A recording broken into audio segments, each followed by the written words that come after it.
দীর্ঘ প্রায় ১২৮ বছর পর অলিম্পিকে ফিরছে ক্রিকেট।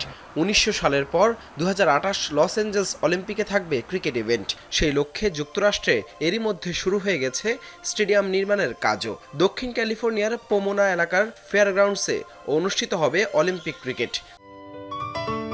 সিলন টি রপ্তানিতে শীর্ষে।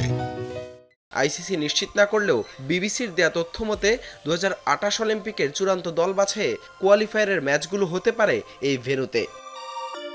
প্রায় $২১ মিলিয়ন নির্মাণাধীন ভেন্যুটি আইপিএলের দল কলকাতা নাইট রাইডার্সের মার্কিন ফ্র্যাঞ্চাইজি লস অ্যাঞ্জেলস নাইট রাইডার্সের হোম গ্রাউন্ড হিসেবে ব্যবহার হবে। লস অ্যাঞ্জেলস নাইট রাইডার্স ফেয়ারপ্লেক্সের এই জায়গাটি দীর্ঘমেয়াদী লিজ নিয়েছে।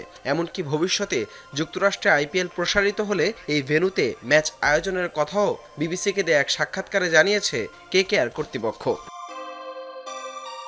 স্টেডিয়ামটি নির্মিত হচ্ছে ৩টি ধাপে। চলতি বছর এর ধারণ ক্ষমতা হবে ৫,০০০। পরবর্তীতে ২০২৭ সালে তা বেড়ে দাঁড়াবে ৮,৫০০-এ এবং ২০২৮ অলিম্পিকের সময় এটির দর্শক ধারণ ক্ষমতা হবে প্রায় ১৫,০০০। এমনকি পরিকল্পনায় থাকা ৮টি উইকেট বিশ্বের সেরা পিচ হবে বলেও জানিয়েছে কেকেআর কর্তৃপক্ষ।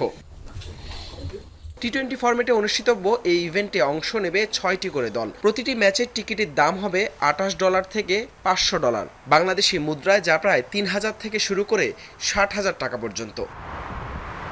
চলতি বছরই এখানে মেজর লিগ ক্রিকেটের ৩টি ম্যাচ আয়োজনের পরিকল্পনা ইতিমধ্যেই গ্রহণ করা হয়েছে, যা অনুষ্ঠিত হবে ১ থেকে ৫ জুলাইয়ের মধ্যে। ক্রিকেটের পাশাপাশি এটিকে একটি বহুমুখী স্টেডিয়াম ও বিনোদন কেন্দ্র হিসেবে গড়ে তোলার পরিকল্পনার পাশাপাশি কনসার্টের সাথে আয়োজন করা যাবে অন্যান্য খেলাধুলার ইভেন্টও। হাসান আল মারুফ, যমুনা স্পোর্টস।